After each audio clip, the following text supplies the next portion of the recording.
التغييرات اللي صارت اليوم شنو قصتها؟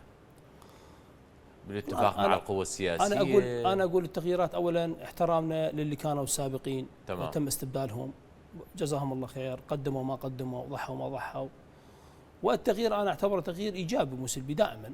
قصدي مثلا معروف أنه علي العلاق هو حصة دولة القانون، الآن نزار ناصر أيضا من حصتكم؟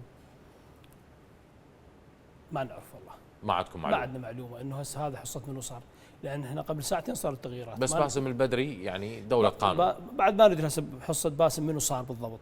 لا عفوا، إلى الآن احنا ما نعرف. باسم يعني مكان أبو علي البصري. نعم. باسم رجل دولة قانون، واحترامنا إذا كان دولة قانون أو غيره احنا معه. قصدي حصتكم طبعا معه. يعني قصدي ما بيها شيء، حصتكم هي حصة. يعني هسه احنا ما ندري هسه من حصتنا او من حصتنا، انا ما عندي معلومه. ما عندك اكون معلومة. صادق يعني بهذا الحديث. تمام. لان الجمهور يتابع ويشوف. وحصة الآخرين مثلا قاسم العرجي؟ نعم هذا اعتقد بدر هو. بدر. نعم اعتقد هسه هو انحسن ببدر 100%. هم مو واضحه الى الان.